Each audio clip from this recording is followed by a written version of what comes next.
Hey everybody, welcome back here to Bro Sakai today. Talking about everything with One Piece chapter 1161. We're also going to be talking about 1162 really quick too, because this is going to be one of those things where I forgot a week and now I basically need to jump back into it and do a quick video together. Now, one thing I did want to say really quick here is I'm going to actually be doing a different form of this video. So what I decided to do is play around with some new technology I found and basically do a screen within a screen. I know a lot of other people do this already, but this is new to me. So we're gonna go ahead and take this and basically almost have like a live walkthrough while I talk about the chapters and basically get my 2 cents about what I think is gonna happen and things like that. All right, well here we go. Let's go ahead and start with 1161 and then we'll keep on going here. So cool animated cover here as usual.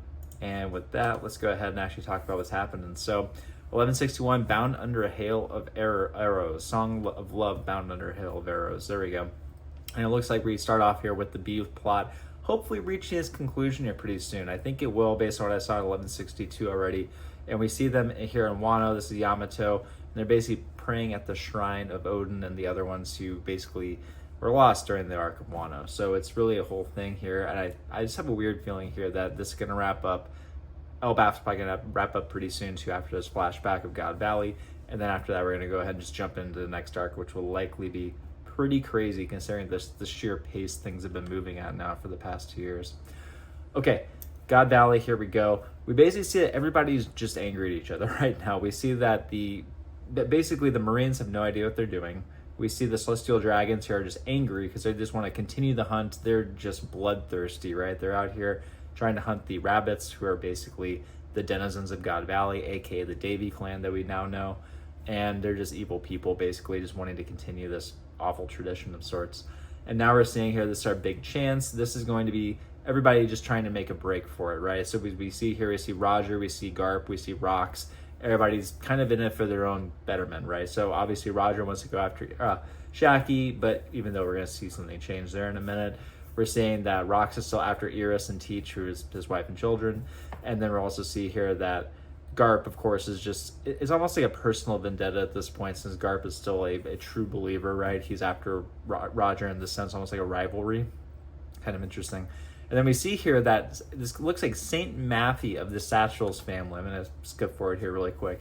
Is actually pursuing Dragon. So it's interesting because it looks like Matthew has almost been commanded in a sense, right, by Garland to basically go steal back Shanks and Shamrock. And it seems here that Matthew's just gigantic demon woman, basically who shoots laser beams out of her mouth. I'm guessing that's a devil fruit power. And we see here that Matthew steals Shamrock back, and it looks like Dragon actually drops Shanks, who gets a bump against the ground there. And Garland was going to kill me, I'm sure. So there you go. One thing after another.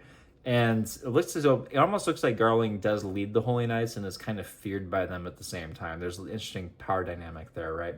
And now Dragon's basically saying, no way, don't touch them. They're my only way I can atone for being part of this sick, murderous game. So Dragon is clearly broken rank at this point. He's trying to save them. He's trying to basically say that he doesn't agree anymore. He doesn't want to be doing this kind of stuff.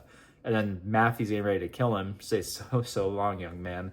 And another thing here, right? Matthew, of course, can regenerate a Holy Knight. We have to presume here that Matthew's probably hundreds of years old, maybe since the previous Void Century, for all we know. So likely very, very old. All right, well, considering all the people who died, I guess I deserve this too. Dragon's basically resigning himself to this fate, saying that, if I was part of this evil thing, then maybe I deserve to die too. And then crazy enough, we see Matthew actually get cut in half here, which is great, by a random just swing by Whitebeard, right? And we see Big Mom here too. No, I wasn't aiming for you as to cut down the enemy, right? Liar, I almost died there, right? So Big Mom is basically just angry at him, and they have this almost like rivalry, right? So we know that the Rocks pirates are just treacherous. They're also constantly trying to backstab each other, right? And everybody's in it for personal gain, right? And how many pirate crews are on this island by now? Answer is the big ones, right? And then, of course, whoa, who are these enormous pirates? And I love the scale here just really fast here. We see Dragon just tiny, having barely been saved, right, by an accidental attack. And then we see here Big Mom and Whitebeard are basically just massive compared to him, right? Okay, cool panel here, right? We see go back home and get in bed, you miserable weaklings, right? We see Shiki showing up with Kaido, and then they're basically just mowing down the rest of the pirates together, which is cool. The moments like that where it seems like they're actually able to work together. Hey, Newgate, were you trying to kill me, you rat? That's pretty funny. Hey, Linlin, you lied to me, Kaido. And we're gonna hear more about that in just a minute. But it's pretty fun to see basically them just once again just kind of working with each other, but constantly at each other at the same time. Okay, and of course they're still pursuing Shaggy. And now Maffy's saying, so what happened to this island as she's holding Shamrock, right? Says, now I've got opening to escape, but she's got them. And then we see Shanks is actually the one on the ground here with the bump on his head. And Dragon is realizing that he dropped him, right? Okay, cut back here. We see I sense a big catch up ahead. Found myself a first-class fishing spot. So this is Garp here, ready to use the Galaxy Fist. Now come quietly, you Neptunians. It's Garp. We run here. We stuck together, basically. And Garp, of course, is known to be very powerful at this point. I think he's about 40 years old here. He's quote unquote in his prime, right? And even the Rocks pirates fear him. So they're basically saying, run for it. And then we see him use a new attack here called Fire Blitz. So looks like a different type of punching attack, right? Okay, cut down here. We see the revolutionaries, right? We see Ivankov, we see Kuma here. Who did that? What was it, right? Anyways, this is our big chance, Kuma. Yeah. And of course, they're going to be going ahead and they just want to steal the devil fruits. And we're going to see that here in just a minute. We call that Fire Lin. You couldn't cook a prime rib with this, right? So Garp is, of course, just massively powerful, able to just tank their attacks, which is pretty cool. And then we see Saint Mappy here. Well, the kidnapper's got to be dead now. Baby's safe and sound. That's good. Perfect comeback for Garling finds out, right? So once again, their Holy Knights are basically trying to scramble right now to basically get them before anybody notices. And then we see this other one at the bottom right here. You thought you could take advantage of the confusion and escape. No one gets out alive, resident or pirate. So basically, this is another of the older Holy Knights, right? Which I don't know their name yet. But it looks like they're just once again killing with reckless abandon at this point. Okay, reporting in. Okay, the Rocks pirates are coming in from the southeast of the valley. You see Roger pirates inbound from the northwest. From stuck between the two, right? We're taking Shaggy back, and this is, of course, that's Roger. And then we see the Rocks pirates running him after him, which is pretty funny. And now we cut to the inside of the whole prize area, and we see, no behold, Summers show up. And Summers, I've come to the conclusion that Garling's awful. The rest of the Holy Knights are awful. Gorose are awful, right? But I think Summers is like a special kind of awful. He's just sadistic and just a terrible human being, right? And is he even a human being anymore? I guess he's a demon of sorts. We don't really know that connection with Emu yet, right? And he's saying, you're kidding me. You can't handle one woman in handcuffs, right, after he hits her. And then Shaggy kicks him back, which is kind of great. And then we're seeing there that it looks like Summers has an ability to almost use his vine power and create like a mace out of it that he's able to, with like thorns on the end of it, right, can hit people with. And he's saying, right, that's all those pirates here to steal you back. You're in high demand, so high that it's burning our big day. But alive, you're going to end up with Garling. So the more emotional choice is to kill you to make sure no one can have you. So Summers is basically realizing that Garling wants her for himself, right? So Summers rather be sadistic and kill her, right, than have anybody else be able to win. So that kind of mentality. All right, they become far and right to rescue you. When they finally get your battered and bruised, they'll find your beloved brutally slaughtered. I wonder how they react to that. And of course, we see the Rocks pirates still out there just going at it with Roger and Whitebeard.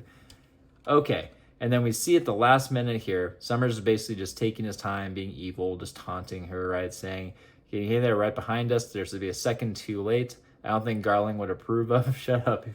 You don't say anything. It goes by the books as an accident, right? And that's what he's going to try to do here. And then we see at the very bottom, Rayleigh shows up. And Rayleigh uses this really cool new attack that I don't think we've seen it before, called Spider Lily Steel. And of course saying, sorry, it took so long to come to get you.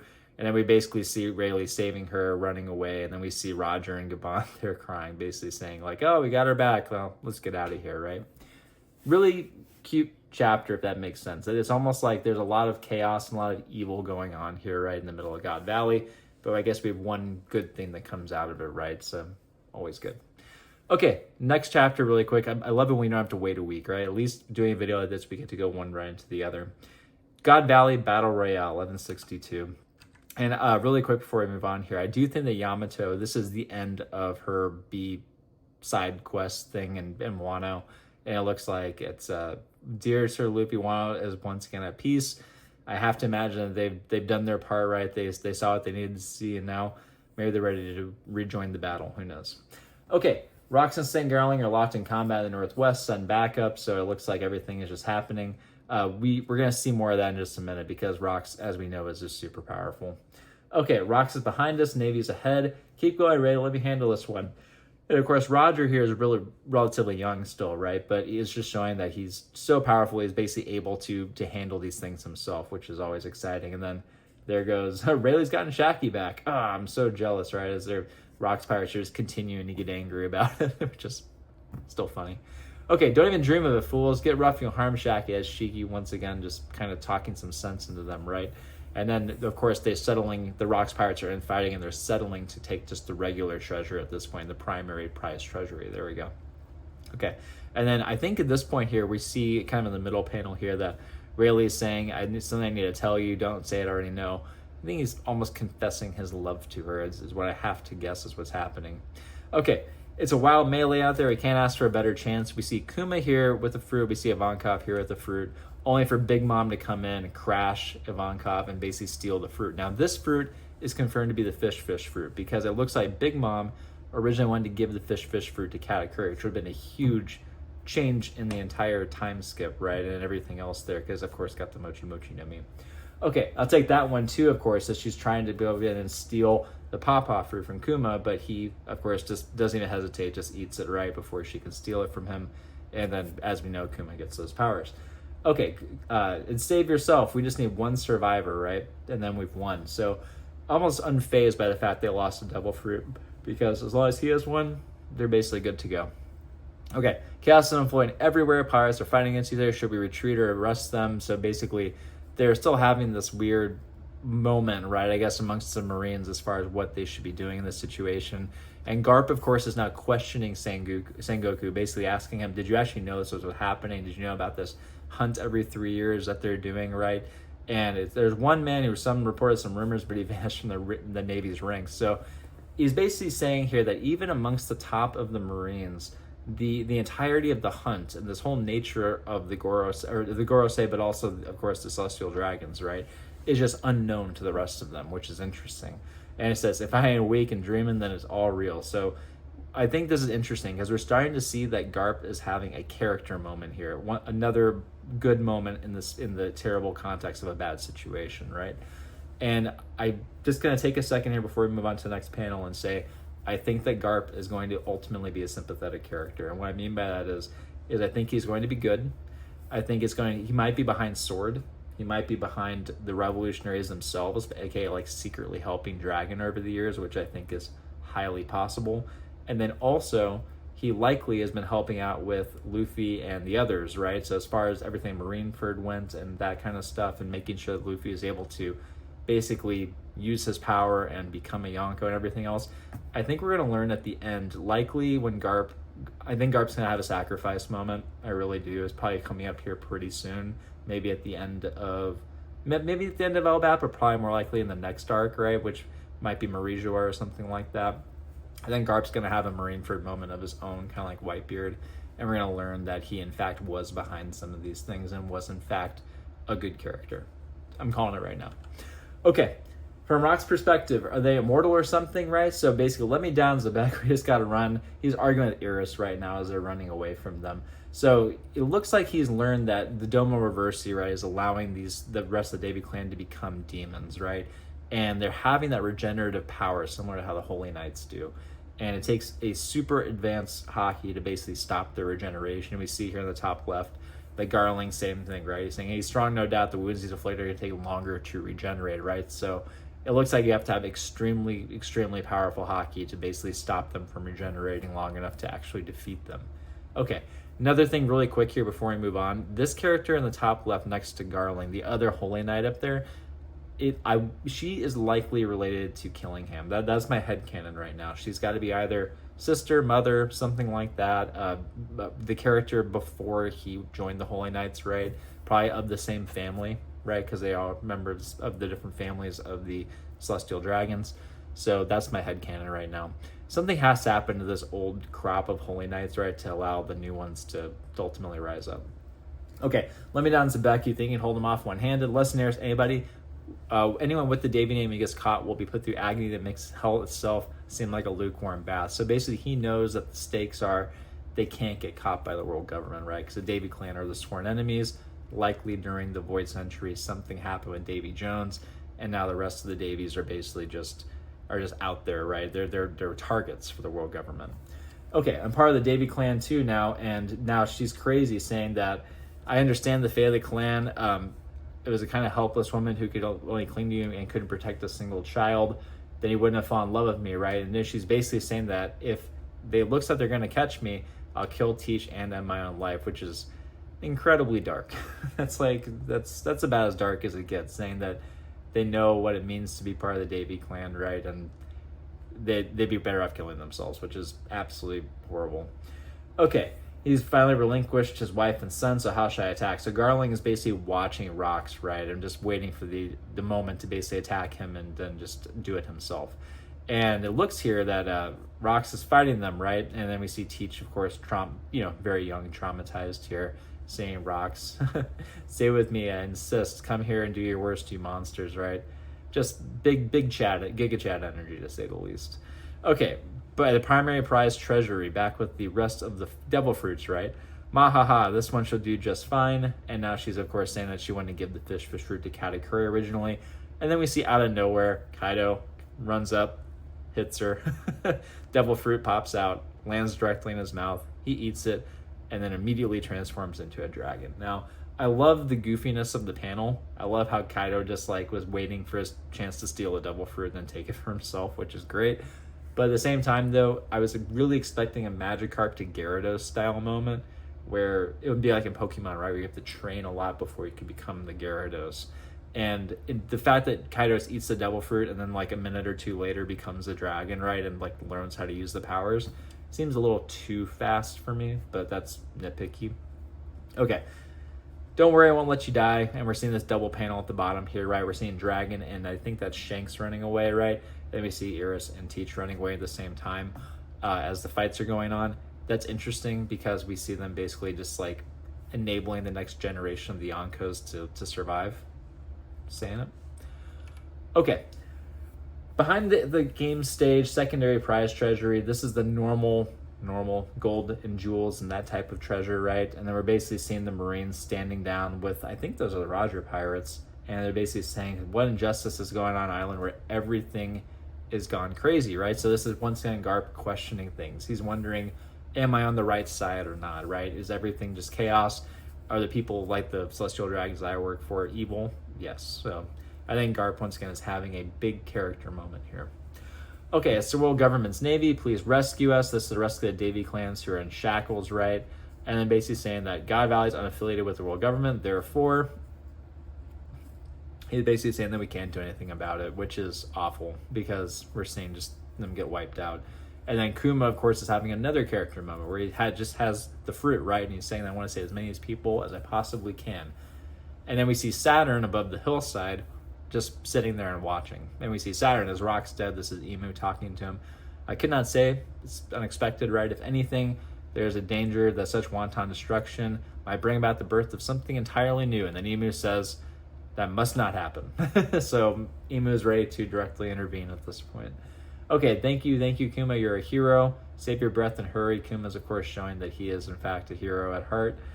Okay, and that's happening. And then all of a sudden, out of nowhere, we see that another lightning bolt of Conqueror's hockey happen. We see Rox, Garp, and Roger just stop. And then we see, now we have bigger fish to fry. You dare use my family against me. This is going to be the end. Of course, I'll fight to kill. Huff, huff. And we see Garling lying there defeated, right? As it looks like Rox has pretty easily defeated Garling at this point, which is pretty cool, showing the difference between their power.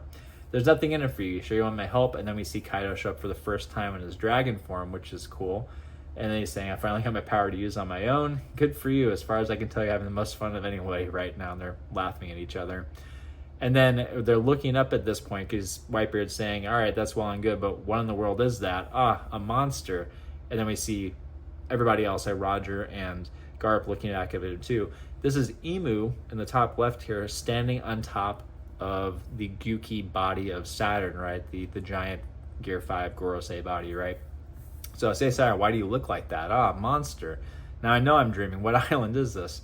What is that you say? If I had to call it anything that represents the world. So this is Rox basically saying that Emu does in fact control the world. It's like the secret ruler of the world, I think is the big implication here, right? So I just love Roger too, saying, what grand days of adventure you live in. I still have so much to learn. you know, like basically who in fact does control the world, right? So interesting. We're seeing Emu here. I can't tell if Emu is just standing on top of Saturn or if this is Emu possessing Saturn's yokai form, right, in the Gyuku spider.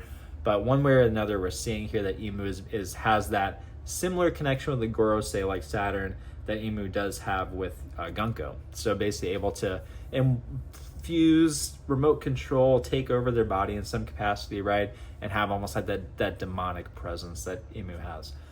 Really, really cool stuff. I love, you know, this is peak One Piece, guys. Like, One Piece is great right now. This is finally the God Valley we've been waiting for, right? And I think it's starting to live up to expectations just because of how many characters there are, how great Rox as a character is, right?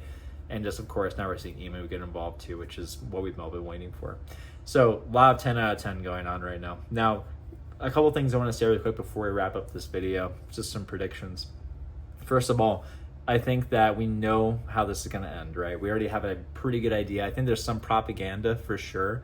I think that the rest of the world has kind of heard about what they think happened in God Valley, which is the evil pirate Rox was finally defeated by Garp and Roger teaming up together, right?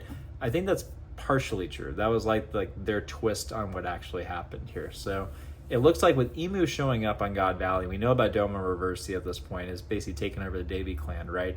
I don't think that Rox is immune.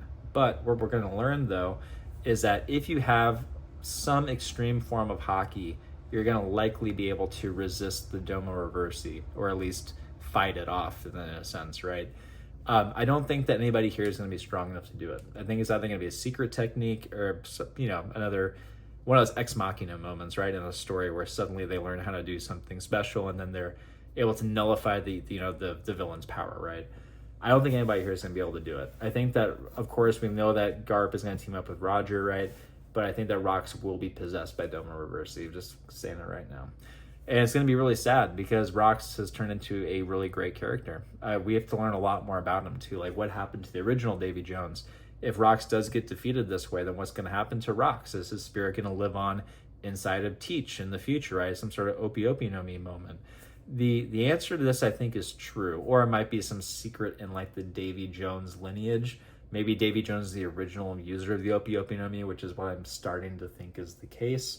And then, of course, I wonder if the original Davy Jones is currently inside of Rox, right? Which would be another kind of like a twist upon a twist, like an Inception moment, right?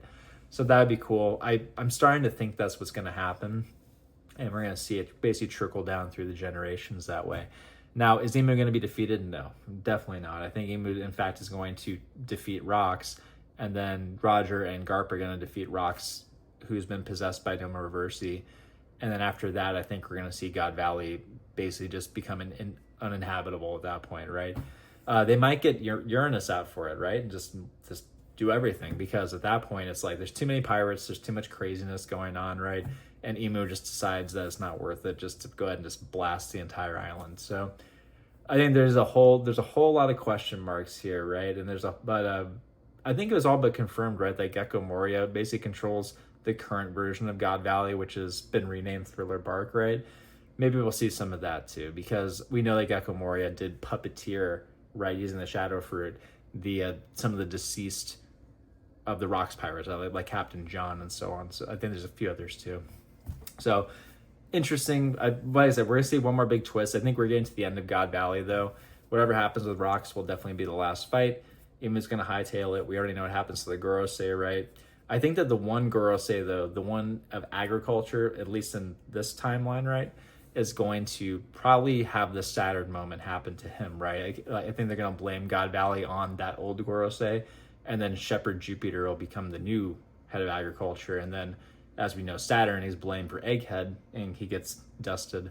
And similarly, then Garling becomes the new head, like Saturn was, right? So it almost like is like every time a major incident like this happens, right, where an island is defeated or taken over one way or another by the pirates, right, Emu gets angry at one of the Gorosei, right, and scapegoats them. I think we're going to see that trend continue. So kind of interesting there too. All right, everybody, love it. 1163, of course, will be coming out later this week. Cannot wait. Let me know what you think, though. Feel free to give me a comment. Let me know what you think about the next chapter, what you think's going to happen in the future. Love to talk to you all about it. All right, as always, thanks for hanging out today. Like and subscribe, and see you next time. Peace.